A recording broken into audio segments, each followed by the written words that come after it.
నీళ్ళు వచ్చేసి నాకు మన రైతుల మీద పాడే గుర్తుందా మన 150 సినిమాలో నీరు నీరు నీరు అంటూ దాన్ని మరిపించిన సాంగ్లో అనిపించింది.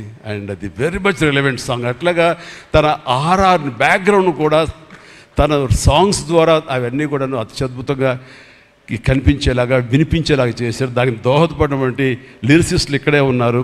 భాస్కర్ భట్లాను, ఇందాక ఇంకో ఆయన పేరు చెప్పారు నందకిషోర్ గారు, అలాగే మన చంద్రబోస్ గారు.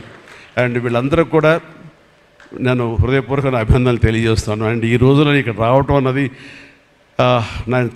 నేను చాలా ఆనందం అనుభవిస్తాను ఇక్కడ మీ అందరితో పాటు.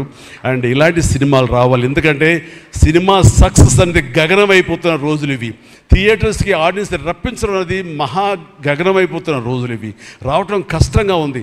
ఎలాగ సినిమా థియేటర్లు కానివ్వండి ఇవి ఎట్లాగ సస్టైన్ చేయాలి, ఎలా నిలబడాలి అనేది చాలా క్లిష్ట పరిస్థితుల్లో ఇలాంటి సినిమాలు, ఇలా కంటెంట్ ఉన్న సినిమాలు, అంటే హృదయంగా ఉన్న సినిమాలు, ఎమోషనల్ సినిమాలు and big event films, big films ఇందాక చెప్పినట్టుగా మనవాళ్ళు అవన్నీ కూడా ఆడొచ్చు. కానీ ఇలాంటి సినిమాలు కూడా ఆడి ఎస్ కంటెంట్ మనం సరిగ్గా ఇవ్వగలిగితే, వాళ్ళ హృదయాలను మనం తాకగలిగితే ఖచ్చితంగా ఈ సినిమాలు చూస్తారు, థియేటర్కి వస్తారు అనే ఒక ధైర్యాన్ని భరోసాని ఇచ్చిన సినిమాలు ఈ మధ్యకాలం చూస్తున్నాము. చిన్న చిన్న సినిమాలు అయితే పెద్ద సినిమాలు అయితే అందులో ఈ రోజున శేఖర్ మీరు మరొకసారి నిరూపించారు. ఇందాక ఎవరో మిమ్మల్ని చేశారు, నిజంగా మనస్ఫూర్తి చెప్తాను, credit goes to you.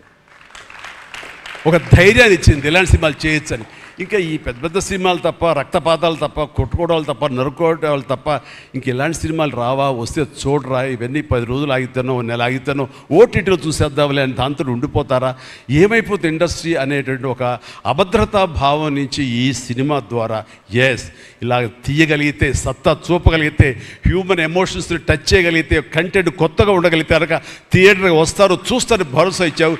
Thank you so much.